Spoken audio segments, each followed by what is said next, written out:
Pung Maihorol Matamdagi Manipuri singer Tatna Thana Yadraba Jantra Amani Miyoibana Pokpadagi Siba Fauba Amadi Manipurgi Ina Kulaba Jagoi Isaita Natana Dharmagi Oiba Deva Kadmakayada Soifadraba Jantra Ama Oina Sejinari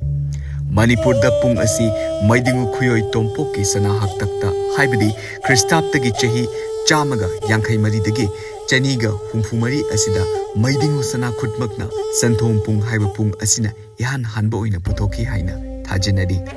Masigi Makha Tarakpo Oina Taraga Manga Suba Chahi Chada Manipur da Nata Sankirtana Safonglak Padagi Pungna Nata Sankirtan Gi Fampakta Achoba Thodang Logduna Lakli Ningsing Biyai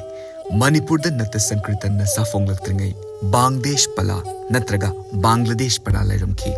Masida Sajinariba Pung Makal Asidi Hojik Lairiba Pung Asidagi Khara Chauba Henbana Ka Hena Cholom Togdana Sankirtan Pangtok Naramki Adubu Nata Sankirtan Asidadi Maha Yagyagi Machak Thanna Haptuna Raga Raga Taba Mel Tanchap Melkup Swadhin Bijoy Asiga Lorina Fitup Firip Avino Cholom Chingba Haptuna Bhakti Premna Thallaba Sankirtan Asi Ishwargi Mafamda Kachay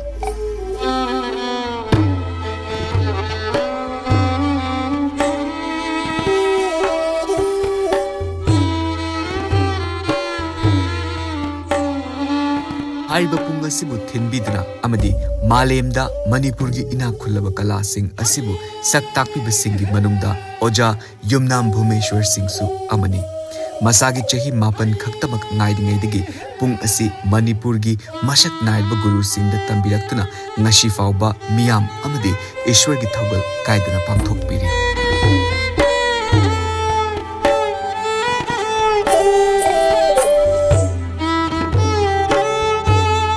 Oja Sigi Hotna Jaman Singh Asibu Sak Khangbidna Inkumja Lisingani Tara Humdoi Tara Marida Sangit Natak Academy New Delhi na Ustad Bismillah Khan Yuba Purushkar Award Kushinabike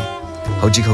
Oja Si Department of Sankirtan Vishnu Art and Culture Research and Training Center Vishnupurda Assistant Professor Oibata Natana Yumjau Mayum Living Art Academy Gi Founder Secretary Oinasu Thawpubiduna Maitei Pung Yokhatpada Achoba Thaudang Lobiri Oja Siga Naihak Pukmin Paumina Jabagi Tanja the Logjage. Mayam Kurumjeri, Impact TV na paring na nasindok chariba Khangminashi Manipur, Paramasibu, Mijing Tawiru Miam Punopu Han Makada, Kanel Sambanduram na Taram Nokcheri, Nasisu Miam Gidamakta, have a special about guest Makak Udur Lakcheri. He is a very proud recipient of Ustad Bismillah Khan Yuva Puruskar Award in the field of Nat Sankirtan, and presently he is serving as an assistant professor in Vishnu Art and Culture Research Center, Vishnupur. So without further ado, ladies and gentlemen, please welcome Oza Yumnam Bhumeshwor Singh.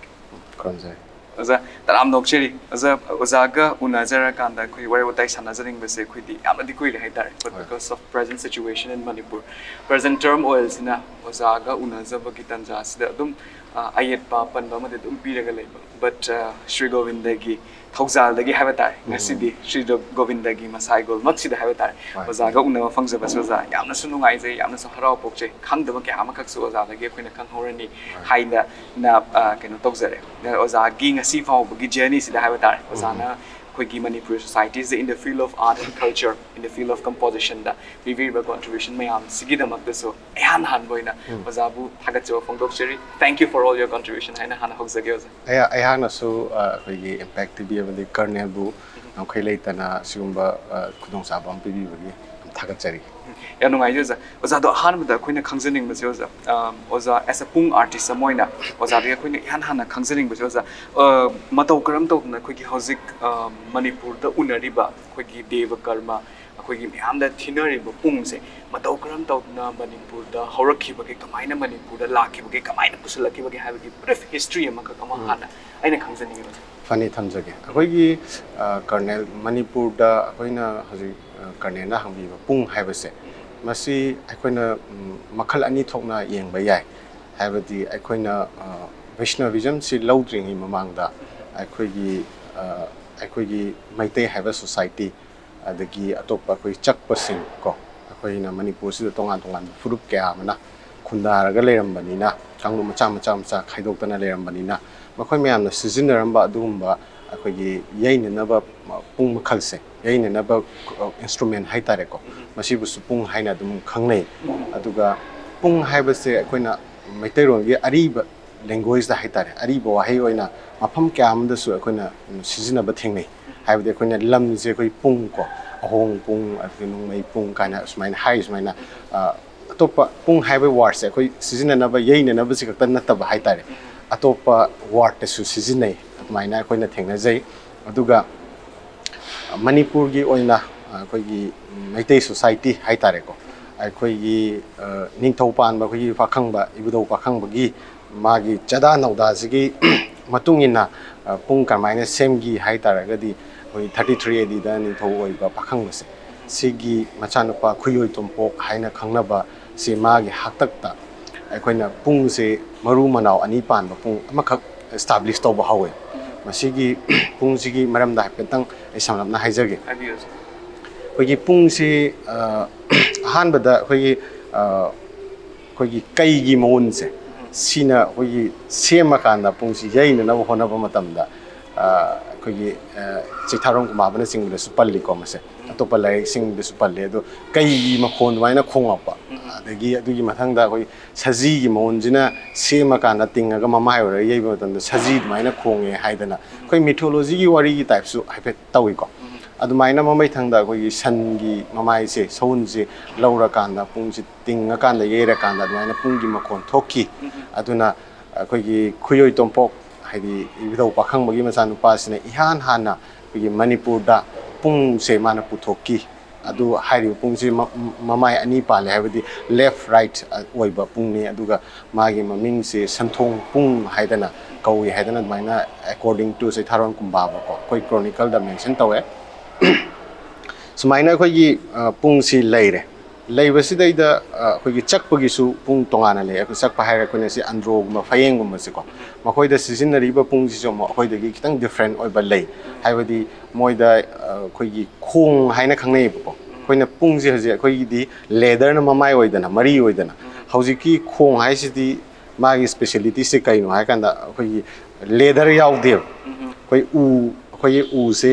ꯁ꯭ꯋꯥꯏꯃꯨꯛ ꯑꯩꯈꯣꯏꯒꯤ food ꯑꯃ ꯑꯅꯤ ꯁꯥꯡꯕꯀꯣ ꯁꯨꯃꯥꯏꯒꯤ ꯎꯁꯤꯗꯩꯗ ꯑꯩꯈꯣꯏꯅ ꯃꯌꯥꯏꯁꯦ ꯀꯣꯊꯣꯛꯑꯀꯥꯟꯗ ꯑꯩꯈꯣꯏꯒꯤ ꯆꯩ ꯑꯅꯤꯅ ꯁꯨꯔꯀꯥꯟꯗ ꯃꯥꯒꯤ different sound ꯑꯃ ꯄꯨꯊꯣꯛꯄ ꯑꯗꯨ ꯑꯇꯣꯞꯄ ꯑꯩꯈꯣꯏꯒꯤ ꯅꯣꯔꯠ ꯏꯁꯇꯔꯟ ꯁꯥꯏꯠꯇ ꯂꯩꯕ ꯀꯝꯃ꯭ꯌꯨꯅꯤꯇꯤ ꯈꯔꯗꯁꯨ ꯎꯕ ꯐꯪꯉꯤ ꯑꯗꯨꯒ ꯋꯦꯁꯇꯔꯟ ꯀꯟꯇ꯭ꯔꯤ ꯂꯣꯝꯗ ꯑꯊꯥꯞꯄꯔꯣꯝꯗꯁꯨ ꯑꯗꯨꯝ ꯑꯩꯈꯣꯏꯒꯤ ꯐꯣꯔ ꯑꯦꯛꯖꯥꯝꯄꯜ ꯑꯩꯈꯣꯏ ꯁꯥꯎꯠ ꯑꯐ꯭ꯔꯤꯀꯥꯔꯣꯝꯗꯁꯨ ꯑꯗꯨꯒꯤ ꯑꯗꯨꯒꯨꯝꯕ ꯎꯕ ꯐꯪꯉꯦꯕꯀꯣ ꯑꯗꯨꯒꯨꯝꯕꯒꯤ ꯀꯩꯅꯣꯗꯣ ꯀꯜꯆꯔꯗꯣ ꯑꯩꯈꯣꯏꯒꯤ ꯃꯅꯤꯄꯨꯔꯗꯁꯨ ꯑꯩꯈꯣꯏꯒꯤ ꯑꯟꯗ꯭ꯔꯣꯒꯨꯝꯕ ꯐꯌꯦꯡꯒꯨꯝꯕ ꯆꯛꯄꯒꯤ ꯒ꯭ꯔꯨꯞꯁꯤꯗ ꯎꯕ ꯐꯪꯉꯦ ꯍꯥꯏꯖꯕ ꯇꯥꯔꯦ ꯁꯨꯃꯥꯏꯅ ꯂꯩ ꯑꯗꯨꯒ ꯑꯩꯈꯣꯏꯒꯤ ꯁꯥꯗꯤꯟ ꯂꯥꯟꯗꯤꯟ ꯄꯨꯡ ꯍꯥꯏꯕ ꯄꯨꯡ ꯂꯩ ꯈꯨꯟ ꯄꯨꯡ ꯂꯩꯀꯣ ꯍꯧꯖꯤꯛ ꯋꯥꯏꯈꯣꯡꯗ ꯀꯔꯤꯗ ꯑꯗꯨꯝ ꯎꯕ ꯐꯪꯒꯅꯤ ꯋꯥꯉꯨꯗꯒꯨꯝꯕ ꯂꯩꯀꯣ ꯑꯗꯨꯒꯤ ꯃꯊꯪꯗ ꯑꯩꯈꯣꯏꯅ ꯇꯥꯟꯖꯩ ꯄꯨꯡ ꯍꯥꯏꯗꯅ ꯁꯤ ꯏꯆꯤꯜ ꯏꯅꯥꯎꯅ ꯐꯝꯃꯤꯟꯅꯔꯤꯁꯦ ꯍꯧꯖꯤꯛ ꯒꯣꯕꯤꯟꯗꯖꯤꯒꯤ ꯇꯦꯝꯄꯜ ꯁꯤꯃꯛꯇꯗꯅꯤꯀꯣ ꯃꯇꯝ ꯑꯃꯗ ꯑꯩꯈꯣꯏꯒꯤ ꯁ꯭ꯔꯤ ꯒꯣꯕꯤꯟꯗꯖꯤ ꯍꯧꯖꯤꯛ ꯍꯧꯖꯤꯛꯁꯨ ꯑꯩꯈꯣꯏꯒꯤ ꯑꯁꯇꯀꯥꯜ ꯍꯥꯏꯅ ꯅꯣꯡꯃꯒꯤ ꯃꯇꯝꯁꯦ ꯑꯩꯈꯣꯏꯅ ꯅꯤꯄꯥꯟ ꯊꯣꯛꯅ ꯈꯥꯏꯗꯣꯛꯑꯀꯥꯟꯗ ꯑꯩꯈꯣꯏꯅ ꯁꯤꯗꯩꯗ ꯄꯨꯡ ꯏꯁꯩꯅ ꯑꯥꯔꯇꯤ ꯀꯠꯇꯅ ꯁ꯭ꯔꯤ ꯒꯣꯕꯤꯟꯗꯖꯤꯒꯤ ꯑꯩꯈꯣꯏꯒꯤ ꯑꯁꯇꯀꯥꯜ ꯁꯦꯕꯥ ꯇꯧꯔꯤꯁꯦ ꯁꯤꯒꯤ ꯃꯇꯝ ꯇꯥꯏꯝ ꯑꯩꯈꯣꯏꯒꯤ ꯁꯥꯏꯀꯜꯁꯤ ꯑꯩꯈꯣꯏꯒꯤ ꯀꯃꯥꯏꯅ ꯃꯦꯖꯔꯃꯦꯟ ꯇꯧꯒꯦ ꯍꯥꯏꯕꯁꯦ ꯁꯤ ꯑꯩꯈꯣꯏꯅ ꯍꯧꯖꯤꯛ ꯃꯣꯗꯔꯟꯗꯗꯤ ꯑꯩꯈꯣꯏ 24 ꯑꯋꯥꯔꯒꯤ ꯏꯪꯂꯤꯁꯀꯤ ꯑꯩꯈꯣꯏꯒꯤ ꯇꯥꯏꯝ ꯕꯥꯎꯟꯁꯤꯗ ꯑꯩꯈꯣꯏ ꯆꯠꯂꯦꯗꯅꯀꯣ ꯁꯤ ꯊꯣꯛꯇ꯭ꯔꯤꯉꯩꯗ ꯏꯟꯗꯤꯌꯥꯒꯤ ꯑꯣꯏꯅ ꯃꯅꯤꯄꯨꯔꯒꯤ ꯑꯣꯏꯅ ꯃꯇꯝ ꯈꯪꯅꯅꯕꯒꯤ ꯑꯗꯨꯝꯕ ꯁꯤꯁꯇꯦꯝ ꯑꯃ ꯂꯩꯔꯝꯃꯦꯕ ꯑꯗꯨꯕꯨ ꯑꯩꯈꯣꯏꯅ ꯇꯥꯟꯖꯩ ꯁꯪ ꯍꯥꯏꯅ ꯍꯥꯏꯗꯅꯀꯣ ꯑꯩꯈꯣꯏꯒꯤ ꯃꯅꯤꯄꯨꯔꯒꯤꯗꯅ ꯇꯥꯟꯖꯩ ꯁꯪ ꯍꯥꯏꯔꯦ ꯇꯥꯟꯖꯩ ꯁꯪꯁꯤꯗ ꯂꯩꯔꯤꯁꯦ ꯇꯥꯟꯖꯩ ꯄꯨꯡ ꯍꯥꯏꯕ ꯑꯃ ꯂꯩ ꯄꯨꯡꯒꯤ ꯃꯇꯥꯡꯗꯅꯤꯀꯣ ꯑꯩꯅ ꯄꯨꯁꯟꯖꯔꯛꯏꯁꯦ ꯑꯗꯨꯃꯥꯏꯅ ꯑꯩꯈꯣꯏꯒꯤ ꯌꯨꯊꯛ ꯀꯥꯏꯅ ꯂꯩꯔꯀꯥꯟꯗ ꯑꯩꯈꯣꯏꯅ ꯇꯦꯡꯀꯣꯠ ꯃꯅꯤꯡꯁꯤꯗ ꯍꯨꯠꯂꯒ ꯏꯁꯤꯡꯒꯤ ꯑꯩꯈꯣꯏꯒꯤ ꯇꯞ ꯑꯃꯗ ꯏꯁꯤꯡꯗꯨ ꯂꯨꯞꯄ ꯀꯥꯟꯗ ꯑꯗꯨꯃꯥꯏꯅ ꯌꯨꯊꯛ ꯅꯤꯄꯥꯟꯅ ꯄꯨꯡꯂꯨꯞ ꯑꯃ ꯁꯥꯏ ꯀꯥꯏꯅ ꯑꯗꯨꯃꯥꯏꯅ ꯑꯩꯈꯣꯏꯒꯤ ꯁꯤꯁꯇꯦꯝ ꯑꯃ ꯂꯩꯈ꯭ꯔꯦ ꯑꯗꯣꯝꯗ ꯑꯩꯅ ꯆꯠꯆꯗꯕꯤꯗ ꯑꯗꯨꯗ ꯁꯤꯖꯤꯟꯅꯔꯤꯕ ꯄꯨꯡꯁꯦ ꯑꯩꯈꯣꯏꯒꯤ ꯇꯥꯟꯖꯩ ꯄꯨꯡ ꯍꯥꯏꯁꯤꯅ ꯃꯇꯝ ꯈꯪꯅꯅꯕ ꯌꯩꯕ ꯁꯨꯃꯥꯏꯅ ꯄꯨꯡ ꯑꯁꯨꯛ ꯌꯧꯔꯦ ꯌꯨꯊꯛ ꯑꯁꯨꯛ ꯌꯧꯔꯦ ꯑꯩꯈꯣꯏ ꯊꯥꯏꯅ ꯑꯍꯜ ꯂꯃꯟꯁꯤꯡꯅ ꯍꯥꯏꯅꯕ ꯑꯩꯈꯣꯏꯒꯤ ꯆꯨꯔꯤ ꯇꯥꯐꯝ ꯌꯧꯔꯗꯤ ꯏꯕꯨꯡꯉꯣ ꯊꯦꯡꯉꯦ ꯍꯧꯒꯠꯂꯣꯒ ꯍꯥꯏꯅꯩꯗꯅꯀꯣ ꯑꯗꯨꯃꯥꯏꯅ ꯑꯩꯈꯣꯏꯒꯤ ꯇꯥꯏꯝ ꯁꯥꯏꯀꯜꯁꯦ ꯑꯗꯨꯃꯥꯏꯅ ꯑꯩꯈꯣꯏꯒꯤ ꯍꯧꯖꯤꯛ ꯍꯧꯖꯤꯛ ꯒꯣꯕꯤꯟꯗꯖꯤꯗꯁꯨ ꯂꯩꯔꯤꯕ ꯇꯥꯟꯖꯩ ꯁꯪꯁꯤꯗ ꯇꯥꯟꯖꯩ ꯄꯨꯡ ꯍꯥꯏꯁꯤꯗ ꯑꯗꯨꯃꯥꯏꯅ ꯁꯦꯝꯃꯒ ꯃꯇꯝꯁꯦ ꯑꯗꯨꯃꯥꯏꯅ ꯑꯩꯈꯣꯏ ꯄꯥꯔꯀꯥꯟꯗ ꯒꯣꯕꯤꯟꯗꯖꯤꯗ ꯆꯠꯅꯕꯁꯤꯅ ꯑꯩꯈꯣꯏꯒꯤ ꯂꯩꯕꯥꯛꯀꯤ ꯑꯣꯏꯅ ꯆꯠꯅꯔꯦ ꯑꯗꯨꯒꯤ ꯆꯥꯎꯔꯥꯛꯄ ꯑꯩꯈꯣꯏꯒꯤ ꯇ꯭ꯔꯦꯗꯤꯁꯅꯦꯜ ꯑꯣꯏꯕ ꯑꯩꯈꯣꯏꯒꯤ ꯍꯥꯟꯅ ꯏꯄꯥ ꯏꯄꯨ ꯍꯥꯛꯇꯛꯇꯒꯤ ꯆꯠꯅꯕ ꯄꯨꯡ ꯑꯃ ꯂꯩꯔꯦ ꯑꯗꯨꯒ ꯑꯩꯈꯣꯏꯒꯤ ꯒꯧꯔꯤꯌ ꯕꯩꯁꯅꯕꯤꯖꯝ ꯂꯥꯛꯑꯀꯥꯟꯗ ꯑꯩꯈꯣꯏꯅ ꯃꯍꯥꯔꯥꯖ ꯒꯔꯤꯕ ꯅꯤꯋꯥꯁꯀꯤ ꯃꯇꯝꯗꯒꯤ ꯑꯗꯨꯃꯥꯏꯅ ꯑꯩꯈꯣꯏꯅ ꯑꯔꯤꯕ ꯄꯂꯥ ꯕꯪꯒ꯭ꯂꯥꯗꯦꯁ ꯄꯂꯥ ꯍꯥꯏꯕꯁꯦ ꯐꯪꯉꯦ ꯍꯥꯏꯅ ꯑꯗꯨꯃꯥꯏꯅ ꯑꯩꯈꯣꯏꯅ ꯑꯔꯤꯕ ꯔꯦꯀꯣꯔꯗꯁꯤꯡꯗ ꯐꯪꯉꯦꯀꯣ ꯑꯗꯨꯗꯒꯤꯗꯤ ꯑꯩꯈꯣꯏꯒꯤ ꯍꯧꯖꯤꯛꯀꯤ ꯑꯔꯤꯕ ꯄꯂꯥ ꯕꯪꯒ꯭ꯂꯥꯗꯦꯁ ꯄꯂꯥꯒꯤ ꯄꯨꯡꯁꯦ ꯍꯧꯔꯛꯑꯦꯕ ꯑꯗꯨꯒ ꯚꯩꯒꯆꯟꯗ꯭ꯔ ꯃꯍꯥꯔꯥꯖꯀꯤ ꯃꯇꯝꯗꯅ ꯑꯃꯨꯛ ꯑꯅꯧꯕ ꯃꯇꯝꯒꯤ ꯄꯨꯡ ꯅꯠꯇ ꯄꯨꯡꯁꯦ ꯈꯤꯇꯪ ꯄꯤꯛꯁꯟꯕ ꯁꯥꯏꯖ ꯄꯤꯛꯁꯟꯕꯁꯦ ꯐꯪꯉꯦ ꯑꯗꯨꯃꯥꯏꯅ ꯃꯍꯨꯠ ꯁꯤꯜꯂꯀꯥꯟꯗ ꯑꯅꯧꯕ ꯑꯩꯈꯣꯏꯒꯤ ꯀ꯭ꯔꯤꯌꯦꯇꯤꯞ ꯂꯣꯝꯗ ꯆꯪꯉꯀꯥꯟꯗ ꯑꯅꯧꯕ ꯃꯣꯗꯦꯜ ꯑꯃ ꯁꯦꯝꯃꯛꯑꯀꯥꯟꯗ ꯑꯗꯨꯃꯥꯏꯅ ꯆꯠꯅꯕ ꯍꯧꯈꯤ ꯉꯁꯤꯐꯥꯎꯗ ꯑꯗꯨꯃꯥꯏꯅ ꯍꯥꯏꯖꯕ ꯇꯥꯔꯦ ꯑꯗꯨꯒ ꯄꯨꯡ ꯑꯅꯤꯁꯤꯒꯤ ꯈꯦꯠꯅꯔꯤꯁꯤ ꯀꯩꯅꯣ ꯍꯥꯏꯗ ꯑꯃ ꯍꯥꯟꯅꯒꯤ ꯇ꯭ꯔꯦꯗꯤꯁꯅꯦꯜ ꯑꯣꯏꯕ ꯄꯨꯡꯁꯤꯅ ꯄ꯭ꯔꯤꯊꯤꯕꯤꯗ ꯂꯩꯔꯤꯕ ꯑꯩꯈꯣꯏ ꯁꯥꯎꯠ ꯑꯐ꯭ꯔꯤꯀꯥꯗꯁꯨ ꯂꯩꯔꯤꯕ ꯑꯗꯒꯤ ꯑꯩꯈꯣꯏꯒꯤ ꯀꯣꯔꯤꯌꯟ ꯗ꯭ꯔꯃꯥꯁꯤꯡꯅ ꯊꯤꯜꯂꯤꯕ ꯑꯩꯈꯣꯏꯒꯤ ꯖꯄꯥꯅꯤꯁꯁꯤꯡꯅꯁꯨ ꯊꯤꯜꯂꯤꯗꯅꯀꯣ ꯑꯗꯨꯒꯨꯝꯕ ꯑꯩꯈꯣꯏ ꯗ꯭ꯔꯝ ꯑꯆꯧꯕ ꯕꯤꯛ ꯗ꯭ꯔꯝ ꯆꯩꯅ ꯊꯤꯟꯅꯅꯕ ꯑꯗ ꯑꯩꯈꯣꯏꯅ ꯑꯩꯈꯣꯏꯒꯤ ꯍꯧꯖꯤꯛꯀꯤ ꯕꯩꯁꯅꯕꯤꯖꯝ ꯂꯥꯛꯑꯀꯥꯟꯗ ꯁꯤꯖꯤꯟꯅꯩꯁꯤꯅ ꯑꯩꯈꯣꯏꯅ ꯒꯥꯞ ꯍꯥꯏꯅ ꯑꯃꯨꯕ ꯑꯃꯈꯛ ꯑꯩꯈꯣꯏꯅ ꯇꯩꯔꯤꯗꯅꯀꯣ ꯄꯨꯡ ꯃꯃꯥꯏꯗ ꯇꯩꯕꯁꯦ ꯁꯤꯅ ꯑꯩꯈꯣꯏꯒꯤ ꯌꯣꯠꯀꯤ ꯄꯥꯎꯗꯔꯁꯦ ꯌꯣꯠꯁꯦ ꯀꯨꯞꯅ ꯇꯛꯊꯣꯛꯑꯀꯥꯟꯗ ꯌꯣꯠꯀꯤ ꯄꯥꯎꯗꯔꯁꯤꯅꯦ ꯆꯥꯛꯀꯤ ꯄꯦꯁꯁꯤꯅꯦ ꯁꯤꯁꯦ ꯑꯅꯤꯁꯤ ꯐꯖꯅ ꯃꯤꯛꯁ ꯇꯧꯔꯀꯥꯟꯗ ꯐꯖꯅ ꯇꯛꯈꯥꯏꯔꯀꯥꯟꯗ ꯄꯦꯁ ꯁꯦꯝꯃꯦꯗꯅ ꯑꯗꯨꯒ ꯄꯨꯡꯒꯤ ꯂꯦꯗꯔꯁꯦ ꯃꯃꯥꯏꯁꯤꯗꯩꯁꯤꯗ ꯇꯩꯔꯀꯥꯟꯗ ꯑꯗꯨꯒꯤꯁꯨ ꯄꯨꯔꯥ ꯀꯩꯅꯣꯝꯅꯤꯀꯣ ꯁꯤꯁꯇꯦꯝ ꯑꯃꯅꯤ ꯐꯖꯅ ꯑꯥꯔꯠ ꯑꯃꯅꯤ ꯑꯆꯧꯕ ꯍꯦꯛꯇ ꯃꯤ ꯑꯃꯅ ꯍꯩꯕ ꯅꯠꯇꯦ ꯑꯗꯩꯗ ꯑꯩꯈꯣꯏꯒꯤ ꯊꯧ ꯍꯥꯏꯕꯁꯦ ꯑꯩꯈꯣꯏ ꯑꯔꯤꯕ ꯋꯥꯔꯗꯅꯦ ꯃꯩꯇꯩꯒꯤ ꯊꯧ ꯍꯥꯏꯕꯁꯦ ꯑꯩꯈꯣꯏ ꯅꯨꯡꯕꯨ ꯈꯪꯅꯩꯀꯣ ꯑꯗꯨꯒꯨꯝꯕ ꯅꯨꯡ ꯑꯉꯧꯕ ꯑꯃꯅ ꯌꯥꯝꯅ ꯃꯃꯥꯏꯗ ꯌꯥꯝ ꯅꯥꯜꯂꯕ ꯃꯃꯥꯏ ꯑꯗꯨꯝꯕ ꯅꯨꯡ ꯑꯃꯅ ꯇꯛꯑꯀꯥꯟꯗ ꯀꯪꯍꯜꯂꯀꯥꯟꯗ ꯂꯦꯌꯔ ꯕꯥꯏ ꯂꯦꯌꯔ ꯂꯥꯛꯑꯀꯥꯟꯗ ꯑꯗꯨꯃꯥꯏꯅ ꯁꯦꯝꯃꯤ ꯑꯗꯨꯒꯤ ꯑꯅꯤꯗꯨꯅꯤ ꯑꯩꯈꯣꯏ ꯃꯅꯤꯄꯨꯔꯗ ꯐꯪꯉꯤꯕ ꯄꯨꯡꯁꯦ ꯍꯥꯟꯅ ꯇ꯭ꯔꯦꯗꯤꯁꯅꯦꯜꯂꯤ ꯑꯩꯈꯣꯏ ꯑꯆꯧꯕ ꯄꯨꯡꯗꯨꯃ ꯗꯦꯟ ꯑꯩꯈꯣꯏꯒꯤ ꯒꯧꯔꯤꯌꯥ ꯚꯩꯁꯅꯕꯤꯖꯝꯁꯦ ꯂꯥꯛꯑꯀꯥꯟꯗ ꯑꯗꯨꯃꯥꯏꯅ ꯒꯥꯞ ꯍꯥꯏꯅꯩꯀꯣ ꯑꯁꯦꯡꯕ ꯂꯣꯟꯗ ꯑꯩꯈꯣꯏꯅ ꯂꯣꯟꯊꯩ ꯑꯣꯏꯅ ꯒꯥꯞ ꯍꯥꯏꯕꯅꯤ ꯑꯗꯨꯒꯨꯝꯕ ꯄꯨꯡ ꯃꯈꯜ ꯑꯃꯒ ꯍꯧꯖꯤꯛ ꯑꯗꯨꯃꯥꯏꯅ ꯂꯩꯔꯒ ꯆꯠꯂꯤꯁꯤ ꯑꯣꯖꯥ ꯃꯈꯥ ꯇꯥꯅ ꯑꯃꯨꯛ ꯑꯩꯅ ꯈꯪꯖꯅꯤꯡꯕꯁꯦ ꯑꯣꯖꯥꯅ ꯍꯧꯖꯤꯛ ꯄꯟꯕꯤꯈꯤꯕ ꯃꯇꯝꯗ ꯕꯪꯒ꯭ꯂꯥꯗꯦꯁ ꯄꯂꯥ ꯅꯠꯇ꯭ꯔꯒ ꯄꯂꯥ ꯑꯔꯤꯕ ꯍꯥꯏꯗꯅ ꯑꯩꯈꯣꯏꯅ ꯃꯅꯤꯄꯨꯔꯒꯤ ꯁꯣꯁꯥꯏꯇꯤꯁꯦ ꯈꯪꯅꯔꯤꯕ ꯃꯌꯥꯝꯁꯦ ꯁꯤꯒꯤ ꯃꯇꯥꯡꯁꯤꯒꯤꯅ ꯄꯜꯂꯛꯄ ꯃꯇꯝꯁꯦ ꯑꯩꯒꯤ ꯃꯥꯏꯟꯗ ꯀ꯭ꯋꯦꯁꯟ ꯑꯃꯈꯛ ꯁꯨꯝ ꯄꯣꯞ ꯇꯧꯔꯛꯄ ꯍꯥꯏꯇꯥꯔꯦ ꯑꯣꯖꯥ ꯁꯤꯒꯤ ꯃꯇꯝꯁꯤꯗꯤ ꯃꯈꯣꯏꯅ ꯕꯪꯒ꯭ꯂꯥꯗꯦꯁ ꯔꯣꯝꯗꯒꯤ ꯂꯥꯛꯄ ꯑꯗꯒꯤ ꯕꯦꯡꯒꯣꯜꯒꯤ ꯑꯩꯈꯣꯏꯒꯤ ꯁꯪꯀꯤꯔꯇꯟꯁꯤꯒ ꯃꯤꯛꯁ ꯇꯧꯅꯔꯛꯄ ꯍꯥꯏꯕꯗꯤ ꯕꯤꯐꯣꯔ ꯗ ꯕꯔth ꯑꯣꯐ ꯃꯅꯤꯄꯨꯔꯤ ꯅꯠꯇ꯭ꯔ ꯁꯪꯀꯤꯔꯇꯟ ꯍꯥꯏꯇꯥꯔꯦ ꯁꯤꯒꯤ ꯃꯇꯝꯁꯤꯗ ꯑꯩꯈꯣꯏꯅ ꯌꯨꯁ ꯇꯧꯔꯝꯃꯤꯕ ꯄꯔꯀꯁꯟ ꯏꯟꯁꯇ꯭ꯔꯨꯃꯦꯟꯁꯦ ꯑꯩꯈꯣꯏꯒꯤ ꯏꯟꯗꯤꯌꯥꯒꯤ ꯑꯣꯏꯕ ꯃ꯭ꯔꯗꯪꯒ ꯍꯥꯏꯗꯅ ꯈꯪꯅꯔꯤꯕ ꯁꯤꯒꯨꯝꯕ ꯏꯟꯁꯇ꯭ꯔꯨꯃꯦꯟ ꯄꯨꯡꯗ ꯍꯥꯏꯔꯁꯨ ꯈꯤꯇꯪ ꯆꯥꯎꯈꯠꯄ ꯑꯗꯨꯒꯨꯝꯕ ꯏꯟꯁꯇ꯭ꯔꯨꯃꯦꯟ ꯑꯃꯈꯛꯅꯤ ꯁꯤꯗꯒꯤ ꯀꯃꯥꯏꯅ ꯇꯧꯔꯀꯥꯟꯗ ꯑꯩꯈꯣꯏꯒꯤ ꯃꯩꯇꯩꯒꯤ ꯄꯨꯡ ꯍꯥꯏꯗꯅ ꯈꯤꯇꯪ ꯁ꯭ꯃꯣꯂꯔ ꯚꯔꯖꯟ ꯑꯣꯐ ꯃ꯭ꯔꯗꯪꯒ ꯍꯥꯏꯕ ꯇꯥꯔꯦꯀꯣ ꯁꯤꯒꯤ ꯏꯚꯣꯂꯨꯁꯟ ꯂꯥꯛꯈꯤꯕꯁꯦ ꯁꯤꯅ ꯀꯃꯥꯏꯅ ꯇꯧꯕꯅꯣ ꯑꯗꯨꯒꯤ ꯃꯇꯥꯡꯗꯁꯨ ꯑꯝꯇ ꯍꯥꯏꯕꯤꯌꯨ ꯑꯍꯥꯟꯕꯗ ꯂꯥꯛꯏꯁꯦ ꯍꯧꯖꯤꯛꯐꯥꯎꯗ ꯈꯤꯇꯪ ꯀꯟꯇ꯭ꯔꯣꯚꯔꯁꯤ ꯂꯩ ꯀꯟꯇ꯭ꯔꯣꯚꯔꯁꯤ ꯂꯩꯔꯤꯁꯦ ꯀꯩꯅꯣ ꯍꯥꯏꯗ ꯑꯩꯈꯣꯏꯅ ꯃꯍꯥꯔꯥꯖ ꯀꯤꯌꯥꯝꯕꯒꯤ ꯏꯅꯤꯡꯊꯧ ꯀꯤꯌꯥꯝꯕꯒꯤ ꯃꯇꯝꯁꯤꯗꯩꯗ ꯑꯩꯈꯣꯏꯅ ꯕꯤꯁꯅꯨ ꯂꯥꯠꯄ ꯃꯇꯝꯗ ꯑꯥꯔꯇꯤ ꯀꯠꯂꯦ ꯍꯥꯏꯀꯣ ꯑꯗꯨꯕꯨ ꯑꯩꯈꯣꯏꯅ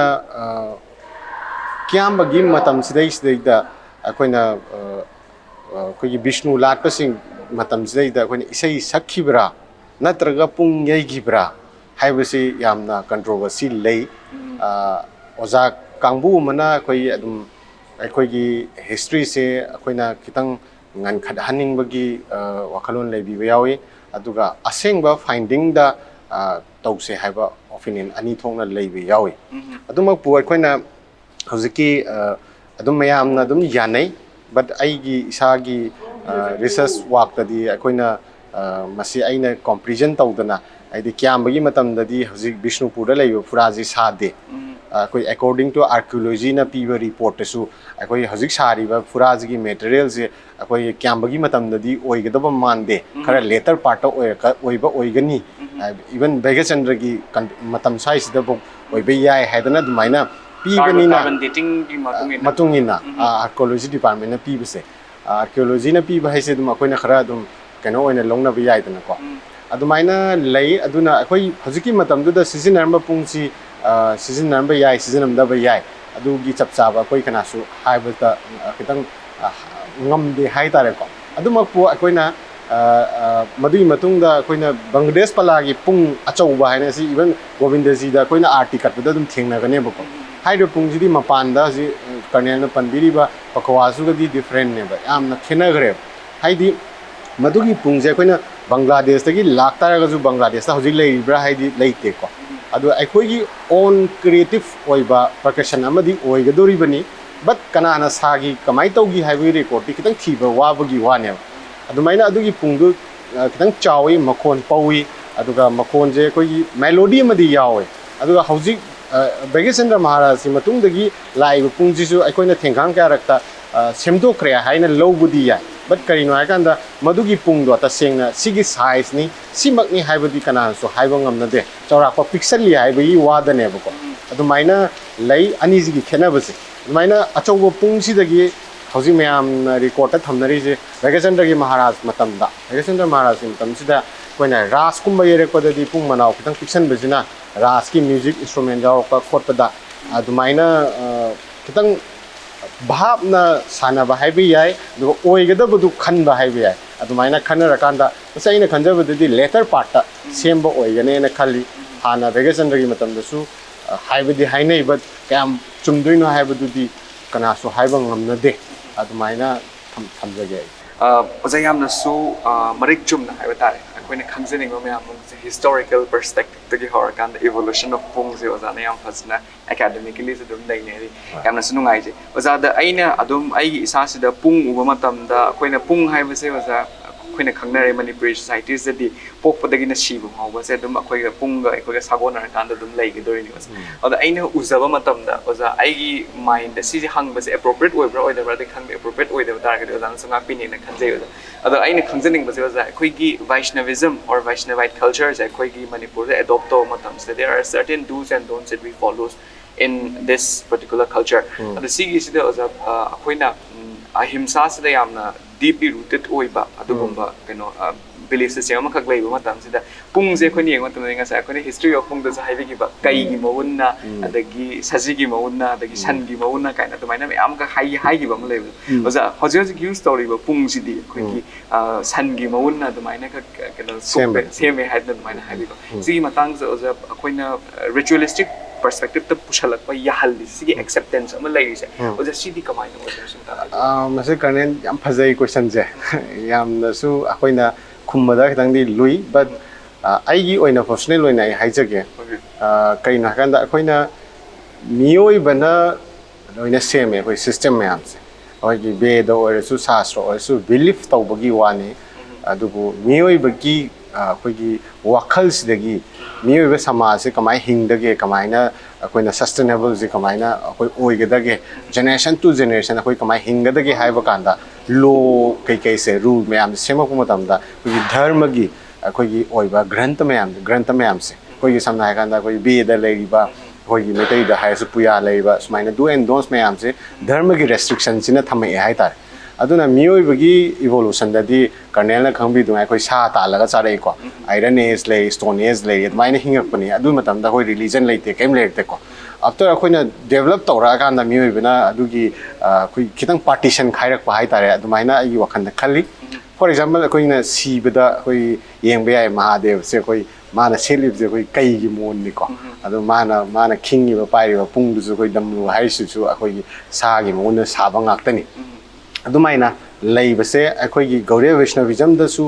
ꯑꯗꯨꯒ ꯑꯇꯣꯞꯄ ꯑꯩꯈꯣꯏꯒꯤ ꯁꯅꯥꯇꯟ ꯙꯔꯃꯒꯤ ꯗꯤꯐ꯭ꯔꯦꯟ ꯔꯤꯂꯤꯖꯟ ꯃꯌꯥꯝꯗꯁꯨ ꯑꯩꯈꯣꯏ ꯄꯨꯡꯁꯦ ꯁꯤꯖꯤꯟꯅꯩ ꯐꯣꯔ ꯑꯦꯛꯖꯥꯝꯄꯜ ꯑꯩꯈꯣꯏꯅ ꯇꯕ꯭ꯂꯥꯁꯦ ꯑꯩꯈꯣꯏꯒꯤ ꯄꯥꯡꯒꯟꯁꯤꯡꯒꯤ ꯏꯟꯁꯇ꯭ꯔꯨꯃꯦꯟ ꯑꯃꯅꯤ ꯕꯠ ꯉꯁꯤ ꯑꯩꯈꯣꯏꯒꯤ ꯍꯤꯟꯗꯨꯒꯤ ꯑꯗꯨꯝ ꯈꯌꯥꯜ ꯑꯗꯒꯤ ꯑꯩꯈꯣꯏꯒꯤ ꯚꯖꯟ ꯀ꯭ꯔꯤꯇꯟ ꯃꯌꯥꯝꯗ ꯑꯗꯨꯝ ꯇꯕ꯭ꯂꯥꯁꯦ ꯁꯤꯖꯤꯟꯅꯩꯀꯣ ꯀꯅꯥꯁꯨ ꯀꯩꯁꯤꯗ ꯃꯁꯤꯗ ꯑꯩꯈꯣꯏ ꯔꯦꯁꯇ꯭ꯔꯤꯛꯁꯟ ꯇꯧꯕ ꯎꯗꯦ ꯕꯠ ꯑꯩꯈꯣꯏꯒꯤ ꯃꯅꯤꯄꯨꯔꯗ ꯑꯩꯈꯣꯏꯒꯤ ꯄꯥꯟꯊꯣꯏꯕꯤ ꯂꯥꯠꯄ ꯐꯥꯎꯗꯕꯨ ꯍꯥꯔꯃꯣꯅꯤꯌꯝ ꯈꯣꯡꯗꯅ ꯇꯕ꯭ꯂꯥ ꯌꯩꯕ ꯑꯩꯈꯣꯏ ꯑꯗꯨꯝ ꯎꯅꯔꯤꯀꯣ ꯕꯠ ꯁꯤꯗꯤ ꯑꯩꯈꯣꯏ ꯏꯟꯁꯇ꯭ꯔꯨꯃꯦꯟ ꯑꯣꯏꯅ ꯑꯗꯨꯝ ꯈꯟꯅꯕꯁꯨ ꯌꯥꯎꯏꯀꯣ ꯔꯤꯂꯤꯖꯟꯗ ꯑꯩꯈꯣꯏ ꯌꯥꯝꯅ ꯐꯦꯅꯥꯇꯤꯛ ꯑꯣꯏꯁꯟꯅꯗꯕ ꯖꯒꯥ ꯑꯗꯨꯕꯨ ꯍꯧꯖꯤꯛ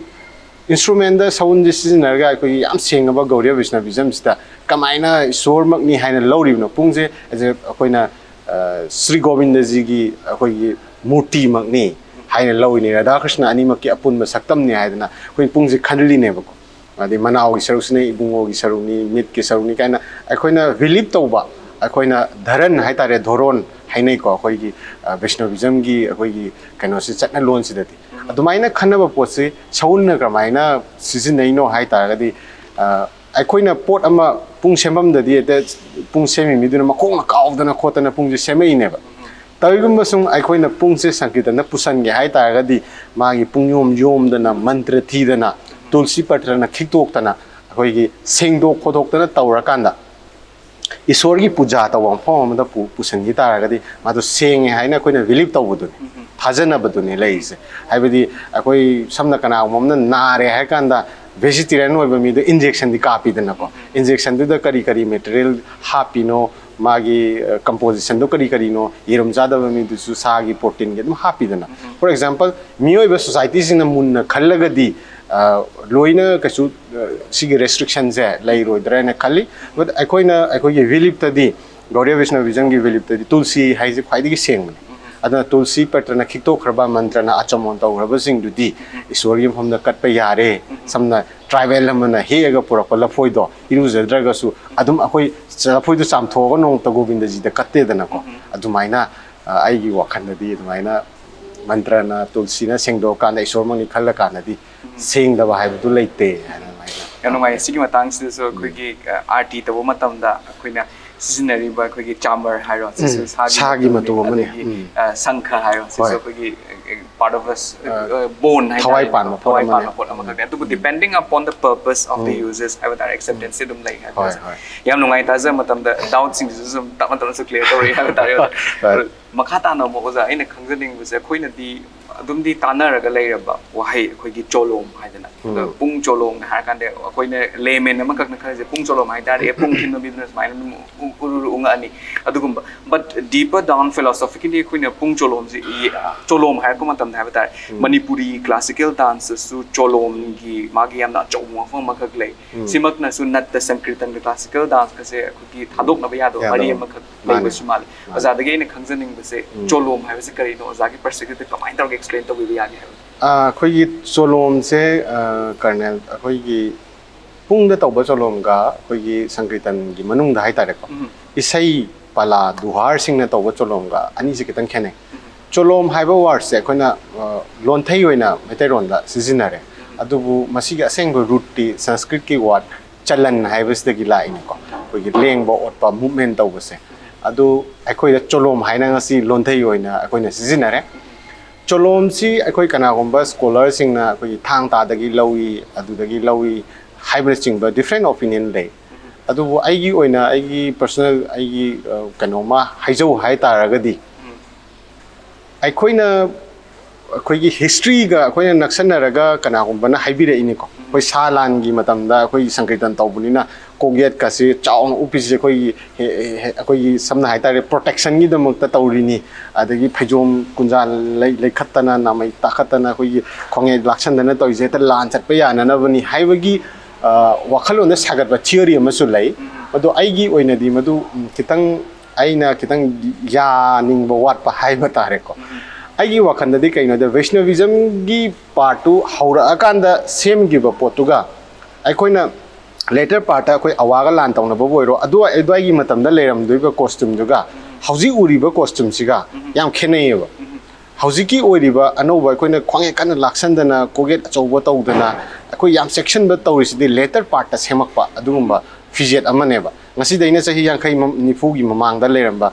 dress to gaba hauji di yam khenei haijaba tare matam amada phejom je khongdai tai ba na phejom je segai ra ani je taisal laga set lamine ko govinda chang ba adu tai di ya dega hoy adu gi su tongan ba akoi gi thajana bi wari lei kaido ari no sinaba ani je khangna na bagi damakta phejom khongdai set pa haidana lei aduga aigi oiba miyeng da di akoi matam du da di yongkham je chauba lei tabani na akoi phejom akoi na set pa ya ba phejom je magi sa ga dori ba phi sa ga dori ba machine do lei tabani na yongkham du sa bani na adugi marak phangam moidra ka haibagi ai wakhalon zul lei atmai tawdana akoi gi cholom se thang ta dagi adudagi haiba se different haibe yai but aigi oiba opinion da di masi am tongale but aina thang ta hairu de ain tamapo da thang ta yaudi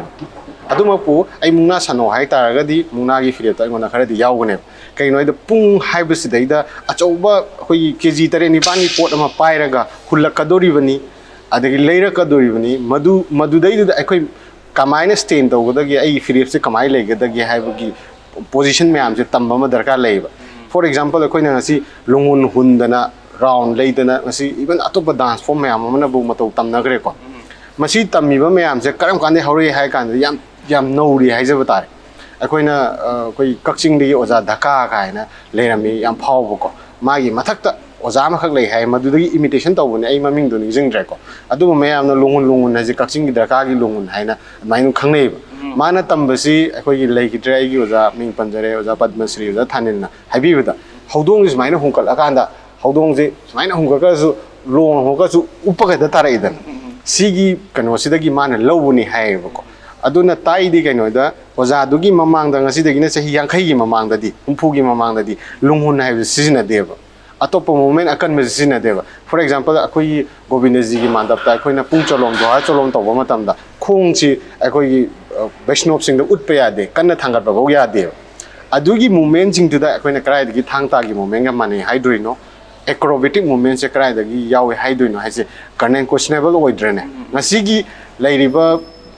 condition si da gi phibam si da gi yeng ba tara ga di haiba ya ba gi possibility du lei haina lobu ya but akoi na Govindaji da seasonary sangitan gi makhan toriba cholom aduga mamang da lei ba history du yeng ga di akoi na thang ta cam related oi no haise kitang khanda ningai oi questionable oi haina thamjaki yam su fazai ba different perspective ta ge khoi ni yeng ko ma tam da haji faw da khoi na khangja ba je za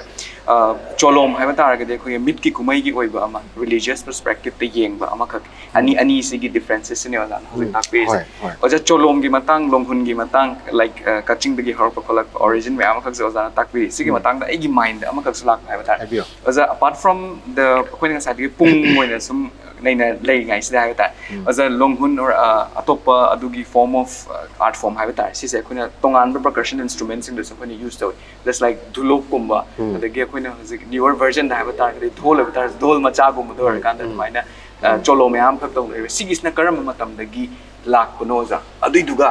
amuk sigis na ko gi religious perspective ta khoi na pung na kalli mafam si bok ti kan mangam draga su particular khoi gi festival gumba Holy gumba adugumba sa ko matam da katang di mo use to sida katang tawris na kari maram gi no differences dai ba ati matam sa hai Colonel gi kano cho hang se am phase adu akhoi hojiki acrobatic movement sing se si koi later part ani masi dia koi na sangitan ama katli siga different di ore philosophy da kai da meaningless ore pane adu koi na masi stage ki performance pi ba matam da aduga matam ama koi gi sangitan da pung yeri ba oja jing sina kamai tawdana akoi ming chatkadage miyamna sakhangba mi mo oigadaге haiba kanda akoi extraordinary khara tawdaba yade koi leiba si hana tawro ma adai longhun yaure longhun sidage mu yet around leibdi oida lekhana re ko adumaina makhan khuding makki di famlei kaina koi round ungmusida phammaga leiba khotpa miyam tawna re khu bak leiba khotpa tawna re masi miyam se sai competitive haiba se lakpadagi competition haiba se lakpadagi tawre ineba ko aduga sai karnena habiba adugi moment me amdo stage chang hi taraga di stage gi tongan ba mafam amadi phange stage da phangabani stage ga tradition ga ani dugi yesana ba kano amadeni laise hojikte ayam bana stage da tawba mi se even traditional form sangitan ji da yeida ba mi myam ama leire hadi stage gi khatang choreograph matek tu katang hairaga chatpa myam su leire aduna akoina hajige sagi dholak haise origin masi word se haiba tara de akoi meitei gi word in natte koi gi dholak ta gi dholok haiba se akoi londai wena lakpani dhol ju dum khangi dungai atopa lam gi lol lamani ato masi particularly masi season aba horok pa se koi holy da di ayam ba koi na ure ko dhol ga dholok ka se ato koi khongjom braba da su ui masi akoi hauji pau da history da phangi si holy se koi gi Bhaigachandra Maharaj da gi hore adu Bhaigachandra Maharaj ki matam da dhol paidana dholok paidana yaina rambra haibasidi questionable tang di oi adu akoi na phangjaba data da di Maharaj Chandra Kiti ki matam da dholok kumba di khanjuri gumba dafat je koi muslim jing na pangan jing ne yebe instrument amani da adu koi holi da yawrakhrabani akoi kano sidai da yawkrabani ba koi South Indian ne yeba koi drum macha ko koi dafat sudum haini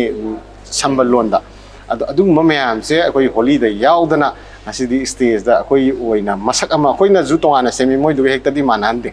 koi adaptation de akoi oina ma puthore e hai tare maina hauji stage da ta khrani na akoi oina accept tawre mya maina tham yam no ai za sigi dhol dhulap mam gi matang nei nei ngai sida za aina mu khangjaning bu za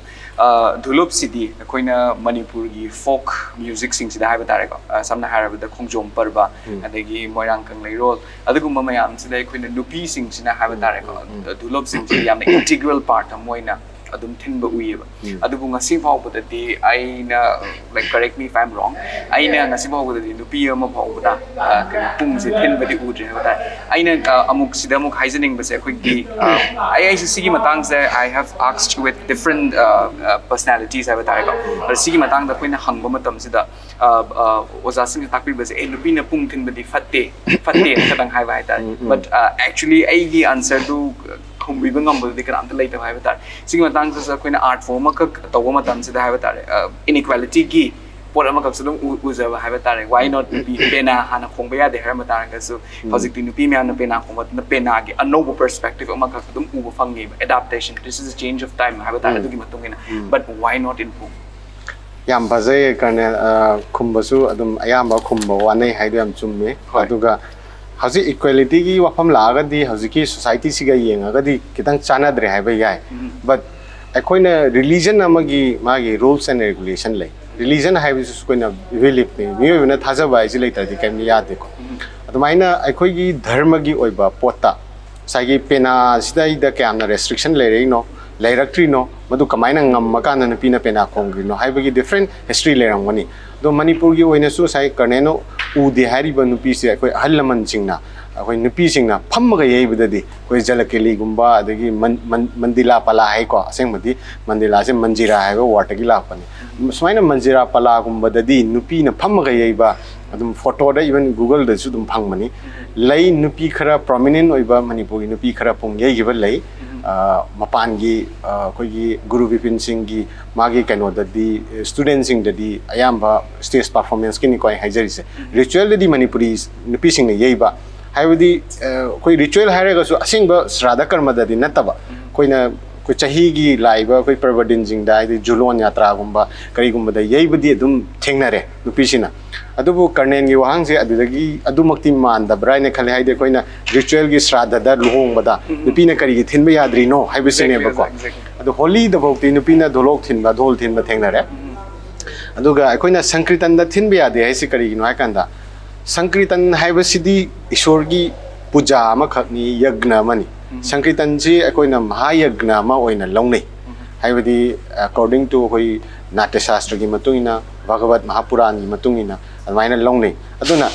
akoina ngasi bokta akoi mandir gi Sri Govinda ji gi hairasi akoi arti katpa matamda akoi nupa si khaktana purus haiba miyobagi prakriti na piriba purus haiba ji khaktana katkane ba arti se admai tawduna akoina isor gi murti ma uthapanam tawba haidi isor gi murti ma sagatpa aduga koi jiba atma do aduna isor gi nakta yaunana aduma karma tawba matamda di nupi se certain part khara khaktang da di akoina permission piba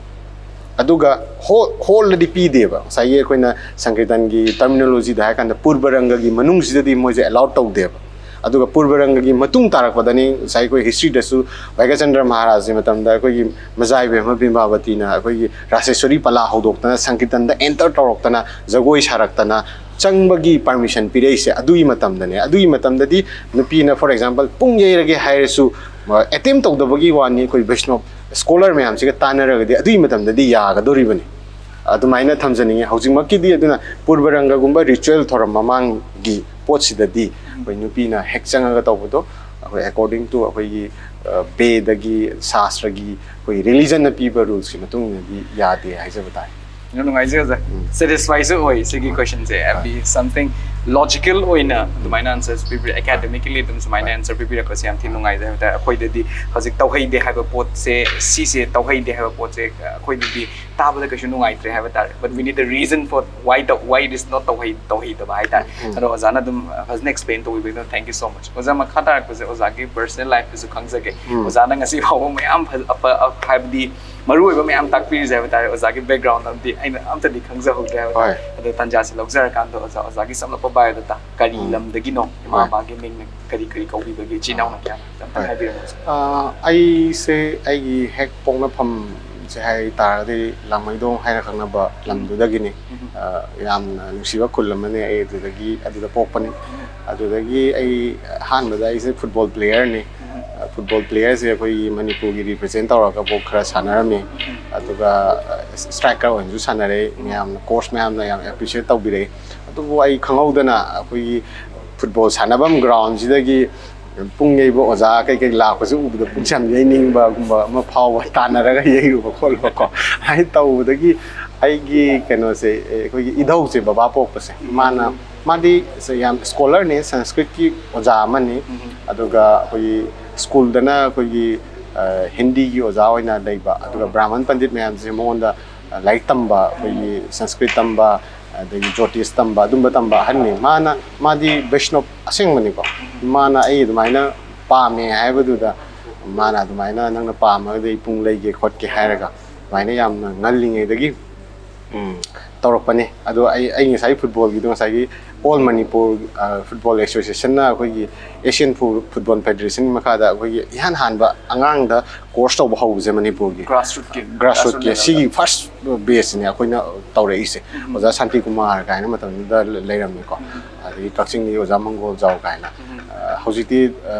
Kakching district ꯍꯥꯏꯔꯦ ꯃꯇꯝꯗꯨꯗꯤ Thoubal district DSF Thoubal ꯍꯥꯏꯅ ꯂꯩꯔꯤꯀꯣ ꯑꯗꯨꯃꯥꯏꯅ ꯂꯩꯔꯦ ꯑꯗꯒꯤ ꯑꯩꯒꯤ ꯄꯣꯛꯄꯤꯕꯁꯦ ꯑꯩꯁꯦ ꯈꯔ ꯑꯗꯨꯝ ꯏꯃꯥ ꯕꯕꯥꯒ ꯄꯤꯛꯏꯉꯩꯗꯤ ꯂꯩꯃꯤꯟꯅꯔꯛꯇ꯭ꯔꯦ ꯕꯕꯥꯒꯤ ꯃꯃꯤꯡ ꯁ꯭ꯌꯥꯝ ꯁꯨꯟꯗꯔ ꯀꯧꯏ ꯏꯃꯥꯒꯤ ꯃꯃꯤꯡ ꯕꯤꯅꯣ ꯀꯨꯃꯥꯔꯤ ꯀꯧꯏ ꯑꯗꯨꯃꯥꯏꯅ ꯇꯧꯔꯒ ꯑꯩꯁꯦ ꯍꯧꯔꯛꯑꯦ ꯑꯗꯨꯒ ꯑꯩꯈꯣꯏꯒꯤ ꯅꯦꯅꯦ ꯑꯃꯈꯛ ꯂꯩ ꯅꯦꯅꯦ ꯌꯥꯏꯃ ꯑꯃ ꯃꯥꯅ ꯑꯩꯈꯣꯏꯒꯤ ꯏꯝꯐꯥꯜꯁꯤꯗꯩꯗ ꯑꯩꯅ ꯄꯨꯡ ꯇꯝꯃ ꯃꯇꯨꯡꯗ ꯏꯝꯐꯥꯜꯁꯤꯗꯩꯗ ꯄꯨꯔꯀꯥꯟꯗ ꯉꯁꯥꯏꯒꯤ ꯃꯌꯥꯝꯅ ꯁꯛꯈꯪꯅꯔꯤꯕ ꯑꯣꯖꯥ ꯂꯥꯛꯄꯇꯤꯁꯦ ꯁꯤꯒꯤ ꯒꯨꯔꯨ ꯀ꯭ꯔꯤꯇꯣꯟ ꯁꯤ ꯌꯥꯝꯅ ꯆꯍꯤ ꯈꯨꯗꯤꯡꯒꯤ ꯑꯦꯅꯨꯋꯦꯜꯂꯤ ꯇꯧꯔꯝꯃꯤ ꯃꯗ ꯀꯣꯝꯄꯤꯇꯤꯁꯟ ꯃꯌꯥꯝ ꯑꯃ ꯇꯧꯋꯤ ꯀꯣꯝꯄꯤꯇꯤꯁꯟꯁꯤꯗ ꯑꯩꯁꯦ ꯌꯥꯝ ꯄꯤꯛꯅ ꯌꯥꯎꯍꯟꯕꯁꯤꯗ ꯁꯣꯂꯣ ꯌꯩꯕꯁꯤꯗ ꯏꯍꯥꯟ ꯍꯥꯟꯕꯗ ꯁꯦꯀꯦꯟ ꯇꯥꯏ ꯑꯗꯨꯗꯒꯤ ꯃꯌꯥꯝꯅ ꯈꯔ ꯈꯪꯅꯕꯤꯕ ꯍꯧꯕꯗꯒꯤ ꯑꯗꯨꯃꯥꯏꯅ ꯑꯩ ꯁ꯭ꯇꯥꯔꯇꯤꯡ ꯇꯧꯔꯛꯑꯦ ꯑꯗꯒꯤ ꯗꯤꯐ꯭ꯔꯦꯟ ꯏꯝꯐꯥꯜꯗ ꯂꯩꯕ ꯑꯣꯖꯥ ꯃꯌꯥꯝ ꯑꯗꯩ ꯃꯅꯤꯄꯨꯔꯒꯤ ꯑꯀꯣꯏꯕꯗ ꯂꯩꯕ ꯑꯣꯖꯥ ꯃꯌꯥꯝ ꯃꯃꯤꯡ ꯆꯠꯄ ꯃꯌꯥꯝꯁꯤꯗꯒꯤ ꯑꯗꯨꯃꯥꯏꯅ ꯇꯝꯃꯒ ꯍꯧꯔꯛꯑꯦ ꯍꯥꯏꯇꯥꯔꯦ ꯀꯩꯅꯣ ꯌꯥꯝ ꯅꯨꯡꯉꯥꯏꯖꯩ ꯑꯗꯣ ꯑꯣꯖꯥꯒꯤ ꯁꯨꯝ ꯕꯥꯏꯑꯣꯗꯥꯇꯥ ꯄꯥꯖꯔꯨꯕ ꯃꯇꯝꯗ ꯑꯣꯖꯥꯁꯦ ꯌꯥꯝꯅ ꯄꯤꯛꯏꯉꯩ ꯍꯥꯏꯕꯗꯤ ꯌꯥꯝꯅ ꯅꯧꯔꯤꯕ ꯆꯍꯤ ꯍꯥꯏꯕ ꯇꯥꯔꯦ ꯆꯍꯤ 9ꯗꯒꯤ ꯄꯨꯡ ꯊꯤꯟꯕꯁꯦ ꯍꯧꯔꯛꯈꯤꯅ ꯑꯗꯨꯃꯥꯏꯅ ꯑꯩꯈꯣꯏꯅ ꯇꯥꯖꯩ ꯑꯗꯣ ꯑꯣꯖꯥ ꯄꯨꯡ ꯊꯤꯟꯕꯁꯤꯗ ꯑꯣꯖꯥꯅꯁꯨ ꯍꯧꯖꯤꯛ ꯑꯩꯈꯣꯏꯒꯤ ꯂꯦꯖꯦꯟꯗꯔꯤ ꯑꯣꯖꯥ ꯂꯥꯛꯄꯇꯤꯁꯨ ꯄꯟꯕꯤꯔꯦꯕ ꯑꯁꯤ ꯄꯟꯕꯤꯔꯤꯉꯩ ꯃꯇꯝꯁꯤꯗ ꯑꯣꯖꯥ ꯀꯔꯝꯕ ꯑꯣꯖꯥ ꯒꯨꯔꯨꯁꯤꯡꯗꯒꯤꯗꯤ ꯄꯨꯡꯒꯤ ꯀꯂꯥ ꯅꯠꯇ꯭ꯔꯒ ꯅꯠꯇ ꯁꯪꯀ꯭ꯔꯤꯇꯟꯒꯤ ꯁꯤꯒꯤ ꯀꯂꯥꯁꯦ ꯇꯝꯕꯤꯔꯛꯈꯤꯒꯦ ꯍꯥꯏꯕꯗꯣ ꯑꯗꯨꯒꯤ ꯃꯇꯥꯡꯗꯁꯨ ꯈꯤꯇꯪ ꯄꯟꯕꯤꯌꯨ ꯑꯣꯖꯥꯁꯦ ꯀꯔꯅꯦꯜ ꯑꯩꯒꯤꯁꯦ ꯑꯣꯖꯥꯁꯦ ꯌꯥꯝꯃꯦ ꯈꯔꯗꯪ ꯑꯣꯖꯥꯁꯦ ꯃꯤꯡꯗꯤ ꯄꯟꯅꯗꯦ ꯑꯗꯨꯕꯨ ꯑꯩꯅ ꯀꯩꯅꯣꯒꯤ ꯃꯃꯥꯡꯗ ꯀꯔꯅꯦꯜꯒ ꯏꯟꯇꯔꯚ꯭ꯌꯨꯁꯤꯒꯤ ꯀꯦꯃꯦꯔꯥꯒꯤ ꯃꯃꯥꯡꯗꯅꯤꯅ ꯑꯩ ꯍꯥꯏꯖꯔꯒꯦꯀꯣ ꯑꯩꯈꯣꯏꯗꯤ ꯑꯣꯖꯥ ꯄꯟꯕꯁꯦ ꯇ꯭ꯔꯦꯗꯤꯁꯅꯦꯜꯂꯤ ꯄꯟꯅꯗꯦ ꯑꯗꯨꯕꯨ ꯑꯩꯅ ꯏꯍꯥꯟ ꯇꯝꯖꯕꯁꯤ ꯑꯣꯖꯥ ꯇꯦꯝꯕ ꯀꯧꯏ ꯂꯥꯡꯃꯩꯗꯣꯡꯗꯒꯤꯅꯤ ꯂꯩꯈꯤꯗ꯭ꯔꯦ ꯑꯗꯨꯒꯤ ꯃꯊꯪꯗ ꯑꯣꯖꯥꯁꯤꯒꯤ ꯃꯅꯥꯎꯅꯨꯄꯥ ꯑꯣꯖꯥ ꯊꯝꯕꯥꯜꯁꯪ ꯑꯗꯒꯤ ꯑꯩꯒꯤ ꯏꯌꯥꯝꯕ ꯇꯥꯊꯣꯏꯕ ꯍꯥꯏꯅ ꯑꯃ ꯂꯩ ꯑꯗꯨꯒꯤ ꯃꯊꯪꯗ ꯑꯩꯅ ꯏꯝꯐꯥꯜꯗ ꯂꯥꯛꯑꯀꯥꯟꯗ ꯑꯣꯖꯥ ꯅꯤꯂꯆꯥꯟ ꯁꯤꯡꯖꯃꯩꯗꯒꯤ ꯑꯣꯖꯥ ꯂꯩꯈꯤꯗ꯭ꯔꯦ ꯑꯗꯒꯤ ꯊꯤꯡꯉꯣꯝ ꯂꯩꯀꯥꯏꯗ ꯑꯣꯖꯥ ꯌꯥꯏꯃꯅ ꯍꯧꯖꯤꯛ ꯂꯩꯔꯤꯁꯦ ꯃꯇꯝ ꯈꯔ ꯇꯝꯖꯔꯝꯃꯤ ꯑꯗꯨꯗꯒꯤ ꯑꯩꯈꯣꯏ ꯑꯣꯖꯥ ꯁꯅꯥꯇꯣꯝꯕ ꯑꯗꯒꯤ ꯃꯣꯏꯔꯥꯡꯒꯤ ꯃꯆꯤꯟ ꯃꯅꯥꯎ ꯍꯥꯏꯅ ꯈꯪꯅꯕꯤꯕ ꯑꯣꯖꯥ ꯑꯗꯒꯤ ꯃꯊꯪꯗ ꯑꯩꯈꯣꯏꯒꯤ ꯄꯠꯃꯁ꯭ꯔꯤ ꯑꯣꯖꯥ ꯊꯥꯅꯤꯜ ꯀꯣ ꯑꯗꯨꯒ ꯑꯩꯅ ꯗꯥꯟꯁ ꯑꯦꯀꯥꯗꯃꯤ ꯇꯝꯃꯛꯄꯗ ꯃꯅꯤꯄꯨꯔ ꯗꯥꯟꯁ ꯑꯦꯀꯥꯗꯃꯤꯒꯤ ꯑꯣꯖꯥ ꯑꯐꯥꯎꯕ ꯃꯌꯥꯝ ꯑꯃ ꯑꯩꯈꯣꯏ ꯂꯩꯕꯥꯛꯅ ꯈꯪꯅꯕꯤꯕ ꯂꯩꯀꯣ ꯀꯩꯅꯣꯗꯒꯤ ꯑꯣꯖꯥ ꯃꯪꯂꯦꯝ ꯀꯛꯆꯤꯡꯗꯒꯤ ꯑꯣꯖꯥ ꯒꯣꯗꯥꯗꯣ ꯑꯗꯒꯤ ꯂꯥꯡꯊꯕꯥꯜꯗꯒꯤ ꯑꯣꯖꯥ ꯂꯥꯡꯊꯕꯥꯜꯒꯤ ꯑꯣꯖꯥ ꯁꯨꯃꯥꯏꯅ ꯑꯣꯖꯥ ꯃꯌꯥꯝ ꯑꯃ ꯑꯣꯖꯥ ꯀꯨꯂꯕꯤ ꯀꯣ ꯁꯨꯃꯥꯏꯅ ꯑꯣꯖꯥ ꯌꯥꯝꯈ꯭ꯔꯦ ꯍꯥꯏꯇꯥꯔꯦ ꯈꯔ ꯑꯗꯨꯃꯥꯏꯅ ꯑꯗꯨꯒꯨꯝꯕ ꯑꯣꯖꯥ ꯃꯌꯥꯝꯗꯒꯤ ꯈꯔ ꯇꯝꯖꯔꯛꯑꯦ ꯌꯥꯝ ꯅꯨꯡꯉꯥꯏꯖꯩ ꯇꯥꯖꯕ ꯃꯇꯝꯗ ꯍꯥꯏꯕꯗꯤ ꯑꯃꯃꯝꯇ ꯑꯣꯏꯅ ꯈꯨꯠ ꯊꯦꯛꯑꯒ ꯄꯥꯕ ꯃꯇꯝꯗꯗꯤ ꯍꯥꯏꯕ ꯇꯥꯔꯦ ꯅꯠ ꯁꯪꯀꯤꯔꯇꯟꯒꯤ ꯋꯥꯔꯜꯁꯤꯗꯗꯤ ꯍꯥꯏꯕ ꯇꯥꯔꯦ ꯑꯣꯖꯥ ꯃꯌꯥꯝꯁꯤꯅ ꯇꯧꯕꯤꯔꯝꯕ ꯀꯣꯟꯇ꯭ꯔꯤꯕ꯭ꯌꯨꯁꯟꯁꯦ ꯌꯥꯝꯅ ꯏꯃꯦꯟꯁꯅꯤ ꯑꯣꯖꯥ ꯏꯁꯥꯃꯛꯁꯨ ꯑꯗꯨꯝ ꯍꯧꯖꯤꯛ ꯐꯥꯎꯕ ꯌꯥꯝꯅ ꯏꯃꯦꯟꯁ ꯀꯣꯟꯇ꯭ꯔꯤꯕ꯭ꯌꯨꯁꯟ ꯇꯧꯕꯤꯗꯨꯅ ꯅꯠ ꯁꯪꯀꯤꯔꯇꯟꯁꯦ ꯑꯩꯈꯣꯏꯒꯤ ꯀꯩ ꯍꯥꯏꯕ ꯇꯥꯔꯦ ꯃꯣꯗꯔꯟ ꯚꯔꯖꯟꯗ ꯑꯩꯈꯣꯏ ꯑꯦꯀꯥꯗꯃꯤꯀꯦꯂꯤ ꯄꯨꯁꯟꯅꯕ ꯀꯟꯅ ꯍꯣꯠꯅꯔꯤꯕ ꯑꯗꯨꯒꯨꯝꯕ ꯑꯣꯖꯥ ꯒꯨꯔꯨ ꯑꯃꯈꯛꯅꯤ ꯑꯣꯖꯥꯁꯨ ꯑꯗꯣ ꯃꯈꯥ ꯇꯥꯅ ꯑꯩꯈꯣꯏꯅ ꯈꯪꯖꯅꯤꯡꯕꯁꯦ ꯑꯣꯖꯥꯁꯦ ꯑꯄꯥꯔꯠ ꯐ꯭ꯔꯣꯝ ꯅꯠ ꯁꯪꯀꯤꯔꯇꯕꯤꯗ ꯑꯩꯈꯣꯏꯒꯤ ꯇꯣꯉꯥꯟꯕ ꯃ꯭ꯌꯨꯖꯤꯛ ꯇꯣꯉꯥꯟꯕ ꯖꯣꯟꯔꯥꯗ ꯑꯩꯈꯣꯏꯅ ꯀꯝꯄꯣꯖ ꯇꯧꯕꯤꯕ ꯃꯌꯥꯝꯁꯦ ꯊꯦꯡꯅꯩ ꯍꯥꯏꯕ ꯇꯥꯔꯦ ꯁꯔꯄ꯭ꯔꯥꯏꯖꯤꯡꯂꯤ ꯃꯅꯤꯄꯨꯔꯤ ꯐꯤꯜꯝꯗꯒꯁꯨ ꯑꯩꯈꯣꯏꯒꯤ ꯑꯣꯖꯥꯒꯤ ꯀꯝꯄꯣꯖꯤꯁꯟ ꯑꯃ ꯊꯦꯡꯅꯔꯤ ꯑꯗꯩ ꯍꯧꯖꯤꯛ ꯗꯤꯖꯥꯏꯅꯔ ꯃꯌꯥꯝꯁꯤꯒꯤ ꯑꯩꯈꯣꯏꯒꯤ ꯇꯣꯉꯥꯟꯕ ꯐꯦꯁꯟ ꯁꯣꯁ ꯃꯌꯥꯝꯗꯁꯨ ꯑꯣꯖꯥꯒꯤ ꯀꯝꯄꯣꯖꯤꯁꯟ ꯌꯥꯎꯏ ꯑꯗꯒꯤ ꯃꯅꯤꯄꯨꯔ ꯁꯉꯥꯏ ꯐꯦꯁꯇꯤꯚꯦꯜꯒꯤ ꯏꯌꯔꯂꯤ ꯑꯗꯨꯝ ꯇꯧꯔꯛꯄ ꯃꯇꯝꯗꯁꯨ ꯑꯣꯖꯥꯒꯤ ꯀꯝꯄꯣꯖꯤꯁꯟ ꯑꯣꯄꯅꯤꯡꯒꯤ ꯑꯣꯏꯒꯦꯔꯥ ꯑꯃ ꯑꯣꯏꯒꯦꯔꯥ ꯏꯟꯇꯔꯅꯦꯁꯅꯦꯜ ꯄꯣꯂꯣꯒꯤꯁꯨ ꯑꯣꯖꯥꯅ ꯑꯗꯨꯝ ꯇꯧꯕꯤꯔꯝꯃꯦ ꯍꯥꯏꯕ ꯇꯥꯔꯦ ꯈꯨꯠ ꯊꯦꯛꯄꯗꯗꯤ ꯑꯣꯖꯥ ꯑꯩꯅ ꯄꯟꯖꯔꯤꯁꯤ ꯈꯔ ꯈꯛꯇꯅꯤ ꯍꯥꯏ ꯇꯥꯔꯦ ꯀꯝꯄꯣꯖꯤꯁꯟꯁꯦ ꯌꯥꯝ ꯇꯧꯕꯤꯔꯤ ꯑꯣꯖꯥ ꯑꯗꯣ ꯁꯤꯒꯤ ꯀꯝꯄꯣꯖꯤꯁꯟꯁꯤꯒꯤ ꯃꯔꯛꯇ ꯍꯥꯏꯕ ꯇꯥꯔꯦ ꯑꯩꯅ ꯈ꯭ꯋꯥꯏꯗꯒꯤ ꯄꯥꯖꯔꯨꯕ ꯃꯇꯝꯗ ꯑꯩꯅ ꯈ꯭ꯋꯥꯏꯗꯒꯤ ꯅꯨꯡꯉꯥꯏꯖꯕꯁꯦ ꯀꯩꯅꯣ ꯍꯥꯏꯕ ꯃꯇꯝꯗ ꯑꯩꯈꯣꯏꯒꯤ ꯑꯣꯖꯥꯒꯤ ꯑꯦꯛꯁꯄꯤꯔꯤꯃꯦꯟꯇꯦꯜ ꯐ꯭ꯌꯨꯖꯟ ꯃ꯭ꯌꯨꯖꯤꯛ ꯍꯥꯏꯕ ꯇꯥꯔꯦ ꯔꯥꯒ ꯇꯥꯕ ꯍꯥꯏꯗꯅ ꯑꯗꯒꯤ ꯂꯣꯌꯣꯟ ꯂꯌꯟ ꯇꯔꯤꯇꯥ ꯁꯤꯒꯤ ꯃꯇꯥꯡꯁꯦ ꯑꯝꯇꯪ ꯍꯥꯏꯕꯤꯌꯨ ꯁꯥꯔ ꯃꯁꯤ ꯀꯔꯅꯦꯜ ꯌꯥꯝ ꯊꯤꯅ ꯃꯇꯝꯗꯨꯗ ꯑꯩꯉꯣꯟꯗ ꯆꯦꯂꯦꯟꯖꯤꯡ ꯑꯣꯏꯕ support amakakne haibadi aigi yumjaw mayum living art academy haiba sigi institution se academy se sigi banner makha sida tawbane matham sida oja mayam amade ngona support tawe but financially ai thandana tawbu tai haidi organization ama leiraga su aina thoina pamna sigi maramda thijalage sigi maramda mi khara pulaga work tawge na khalak panina work tawri dei thandani na engonda dum loina taba adu karmai tawge hai kana madu board ta tawne haina tawe adu dane sagi pungi wari karnena ju takpi yu da khoi sadin landin pungana khoi foot tara ga ni toi sangwa pungama aina no na madu dei do sema ga puthoki ba du len tarita hai si kaimnate akhoi gi manipur na sangritan da ragata ba hai si ragata ba si mi chang ragata dri mi chang ba ya dri haina restriction thammi se si ragata ba si kaino hai se khoina traditionally tawbudi paktaw do tawna ba duga magi sastra gi norms ta kamaina tawudage haidi karino yauriba pose manung sida yauri si karino kari gi damukta mi changba yadrino layan tarita haibisi kaino ragata haibisi kaino part kya na punjalega sai karamba tempo da thingani khotkani haiba mayam se aina fazana study tawe study tawbasi laigidre oja sanaka aibu tumbi haurok sam haidana koi renowned koi scholar ni theater gi director ni national school of drama gi anba director da mastoba oja ni ma yamna khangi ko mangonda tamjara kanda len tari ta sinai putong na honar pani adam board to the madam to the yam nungai se kanen mi kun mangani ai gi artist okay ado music composition to busu maduna khwai han brai na khalli aina ai gi kano sing aina composition gi lamsi lak pada admaina khalle adu da madam to the tamo anand chalai koi guitarist ko yam na khangbi ba ma mateng yam pangi adagi tamo project lai gide violin khongba chahi phadri ko moi myam sina ai ngonda support to bi hai tare ko adumaina tawi adu ai ga loina jaba inau sing adai ai student sing moi myam pungye ba sei sakpo myam pulla kanda adumaina chagale tha ani rom changna practice tawe aina pungnon myam music notation myam jaina loina ithok han tuga tamo anan salai gi mayum seida magi recording studios da record taw hawe haidi hana rough ama music si kamai taw udagi haibituma aina loi thinjal laga magi different tempo kano dani ko khena badani maduda aina thinjal laga anda music hapchale tamo anan hoige tanai moi su yamna idea yamna pibire si taw na mai taw kanda same lora kanda audio format mayam jing ji loi pire kana tahad laga na mayam jing na fara kanda tawbase tha ni muchang kano se practice se adui matungda board ta tawnana ba hainare board ta tawba kanda nungsam tai numi se mi myam na to ji kholaji and hai aina ninggi bodo adudi tawrage ado pesa mang da weduna tongan ba ni hai adu history da sumaina ko gi na sankritan gi boiro aduga atopa dance form da tawba organization myam leidana makoina ngasi bokta myam na haina bibuni ko koi lambi daga koi cinema gi flex theat pado poster koi lambi daga chaung theli dana ko adumaina koi promote tawbuse koi gi sumba koi traditional art form sing sidadi ngasi bok thengna de nang isina han bani na adumaina tawgi aina su yam wan hona jagi ko adumaina am chaung theat tana ko tana tawe matam du da 2013 hai sida lupa lakh 3 makhai mung chang base kana gumom gi financial support yaudana tawba haibase paisa yami ado ai isagi on pocket tagi putho kanda mayam gi performance fee aduga tawdori ba expenditure mayam che loina tawi mitu nong yam kana tai sumna khaki ticket ama khakka ilpa chani pi ba ma adu khotang hanjel lawi ai live ta aduga madugi hona jarubudugi mahaina ai music compose tawa fazana ngame aduga ai vision yam chawre adum hoji phawda adum kitang high trasu adum khara hona ba ngami hai tare adugi layan tarita dagi habidi ticket yon da natana habidi adugi nayan tarita du tawrubadagi mana khudol tambirang the experience adudi lifetime ge adum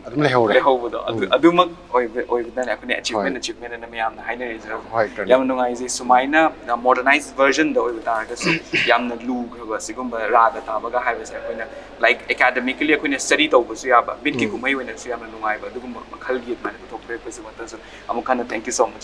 ado aza makha tarapda aina khangjaning busa aza akhoi gi koina sum yengjarubu matam da haiba tare aza akhoi gi kala tawriba mi mayam se jagoi boishno shei boishno adagi pung thinba boishno kala tariba mi mayam se oza akoina sum yeba matamda yamna nungai yai fobadi Manipur ge scientist adi oide haiza bata aine la haina se lalamba shwe oza lalamba sum api boyo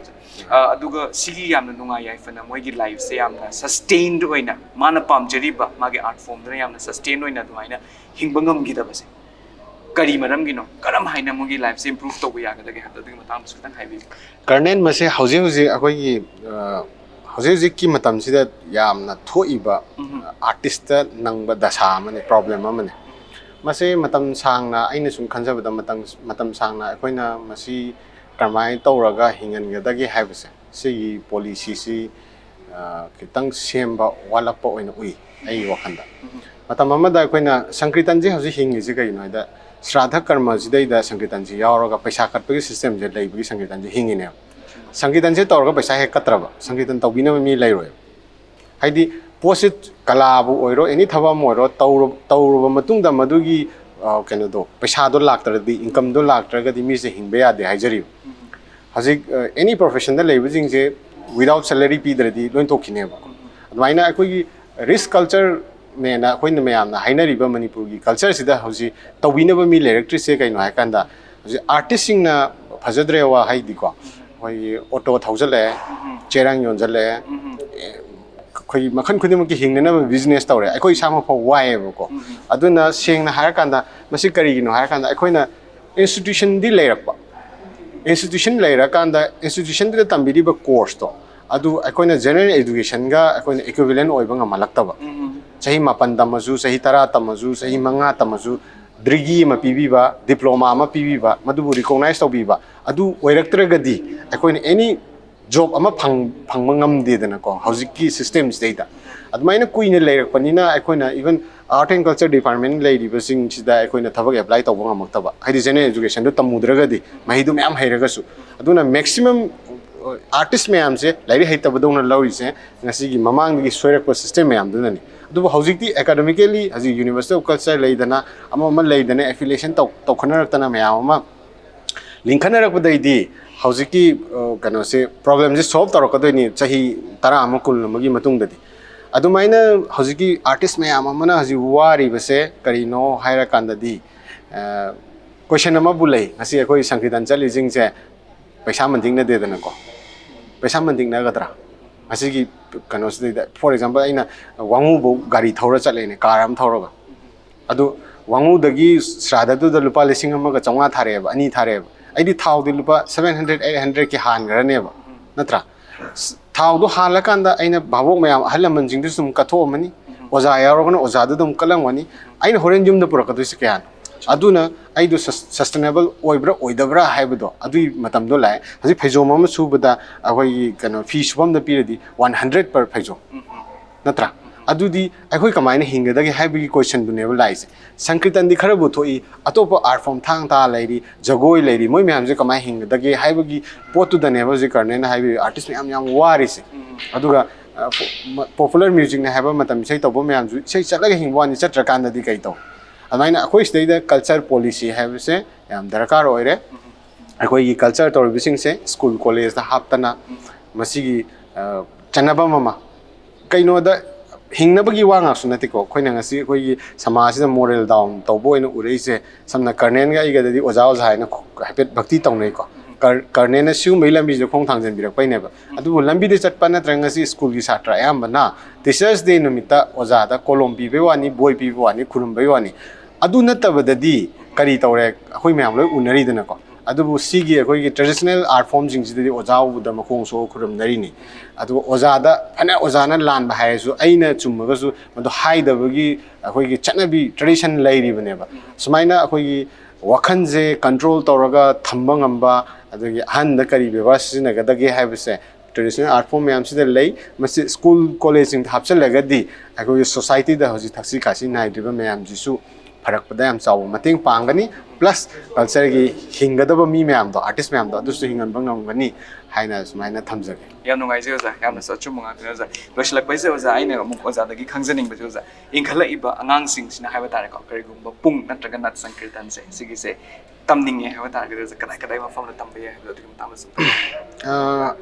karne gi question se phaje hajik ta so aina haijagi dune koi school college da foundation course leitrabani na akoina gurukul haibadi ozagi manak ta chalaga tamba adu natraga na akoina jain dance academy lei moi da foundation course lei aduga government dance college lei moi sing de su lei ko adu dagi tamba loira kanda masa se kitang advanced knowledge kitang phanga kanda sam koi course ama phanga ga hai tare ko kitang haira aba matung dei di koina class 10 11 12 se pass aur matung di koi university laire dana university of culture laire asle de sankirtan department laire pungi oina jagoi gi ore ga su laire adu jagoi gi di manipur university da su koi ba dance masa adu gi ma dance laire ko su mu da changa ga magi career do sembe yai adu ita ga di future da mana any thaba ma tawo bo oiro adu ga mana tamiba masagi field da adu hingwa ya bagi condition di laira ani haina maina thamjak yam sno ngai je oza oza do wari shaning budi me ama khakti lairi oza akak na matam ol na oza kuina men pawmen na bagi tanja di fangje roi dore oza loislak pes de aina oza di tajaning base oza oza inklai ban ha sing sida haba tar ko oza kan ni matam di oza hoigum ba mayam dagi advice yam na dakar oi na su khanje oza inklai ban ha sing say not only for nat sankirtan gumba te general oi no oza advice amatan pibiro akoi siloksan je hobi oza kanen ai kasu madu haibagi aingonda kasu yamna matik chaba midi nachade adubu aigi life ta aina thengna jarak pase kaino hai kanda ai koi miyo bese hauji hauji mang da taba potse sida priority pi adubu aina whatsapp ki aigi kaino daga ijabani ko ai oi da ba hai bese ngang da na ba tau da na ba honasi hai adubu miyo be sama sida di oi da ba hai sina koi gi percentage yam wange ko aduna ai amana achumba khitang tawbada aigi field ai wakhal am nungai bane aduga mingonda afaba ma tawgibagi mingonda mateng pangbagi nungai bado dagena nungai badi kasu leita bane sangsar sida akoi gi miyoy bagi apen basi leite dana material na kasu akoi bu pelan mangam deba aduba aina kernel gi waraba matam na mateng pangba aina oidaba ngang stok thokpa achum ngang base sidagi henba khwaidagi miyoy bana tamjaninga amata leitre masi tawhanjaninge ai wakhanda diko aduna hogolei bangang dasu angang sing dasu ai gi wafam se tabiragadi ai bu haijo haitaragadi minamba oida ba haise suk tau nagum si masina hogi miyoba samase hingbada achumba ji tawagadi phajana nuai yaipana mi khudimak se peacefully hingba ngamni haina yam nungai je oza gi wahai si chala impact tv na thong ora kanda mi pum khudi mak to ji hanjaba ngamjage oza gi chilla matam kya kai thok pidana aktan dor ba oza ngan bi ba se koi gi su yam lai ba phabani oza amasung koi ne khangda me am khak su khangja hore oza gi tung tar ko punchi da so tare ko na sankirtan yokhat ba amasing manipur gi adan culture yokhat ba matam da so hena mai pa ko bi ro manipur ku malen da sakta ko so oza gi chobu contribution ama low bungam you have so the impact tv mai ke digi haijari yam thagat chari karne thank you so much masini ngasigi khangminashi manipur gi thoram mathangi episode ta anova personality amaga amu pudana miyam gi damakta anjereke impact tv bu jing ta da review